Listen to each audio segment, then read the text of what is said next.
નમસ્કાર, હું છું અંજલિ રાવલ અને તમે જોઈ રહ્યા છો ન્યૂ ભારત ન્યૂઝ। ઈરાનમાં ભારતીયો માટે એલર્ટ જાહેર કરવામાં આવ્યું છે। શું પશ્ચિમ એશિયામાં ફરી એકવાર મોટા યુદ્ધનો ખતરો મંડરાઈ રહ્યો છે? આખરે ભારતે પોતાના નાગરિકોને ઈરાન તાત્કાલિક છોડવાની સલાહ કેમ આપી?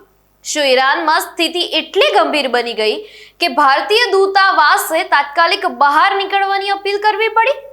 આજે આ એક્સપ્લેનરમાં સમજીએ કે ઈરાનમાં શું ચાલી રહ્યું છે, ભારતે નવી એડવાઇઝરી કેમ જાહેર કરી અને ત્યાં રહેતા ભારતીયો માટે આ કેટલું મોટું ચિંતાનું કારણ છે।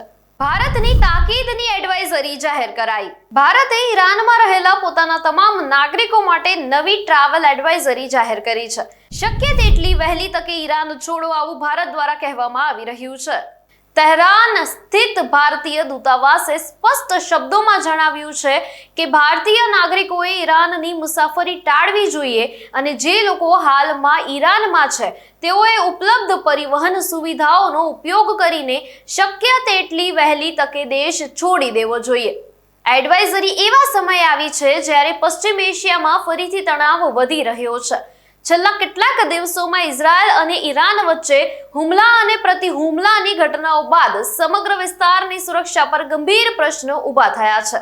ભારતીય દૂતાવાસે ખાસ અપીલ કરી। ખાસ વાત એ છે કે આ પહેલીવાર નથી જ્યારે ભારતે પોતાના નાગરિકોને ઈરાન છોડવાની સલાહ આપી હોય। આ પહેલા પણ જાન્યુઆરી, ફેબ્રુઆરી અને એપ્રિલ મહિનામાં ભારતે સ્થિતિને ધ્યાનમાં રાખીને સમાન પ્રકારની ચેતવણીઓ જાહેર કરી હતી। વિદેશ મંત્રાલય સતત કહી રહ્યું છે કે ઈરાનમાં પરિસ્થિતિ ઝડપથી બદલાઈ રહી છે અને સુરક્ષાને લઈને જોખમો વધી રહ્યા છે।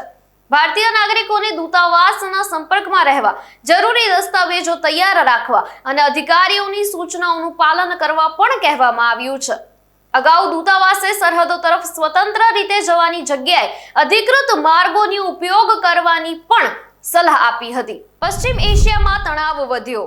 ઈરાનમાં હજારો ભારતીય વિદ્યાર્થીઓ, વેપારીઓ અને યાત્રાળુઓ રહે છે।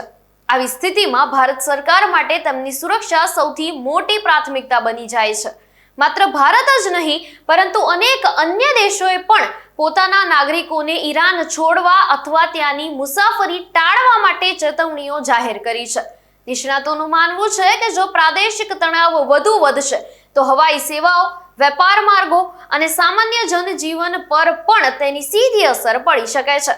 એટલા માટે સરકારો પહેલેથી જ પોતાના નાગરિકોને સુરક્ષિત સ્થળે પહોંચવાની સલાહ આપી રહી છે। ઈરાનને લઈને ભારતની આ નવી એડવાઇઝરી માત્ર એક સામાન્ય સૂચના નથી પરંતુ બદલાતી ભૂરાજકીય પરિસ્થિતિ વચ્ચે સુરક્ષાને લઈને આપવામાં આવેલી ગંભીર ચેતવણી છે।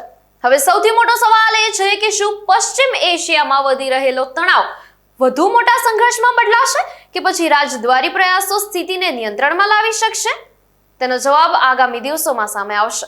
આવા જ વધુ સમાચાર જોવા માટે જોડાયેલા રહો ન્યૂ ભારત ન્યૂઝ સાથે। નમસ્કાર।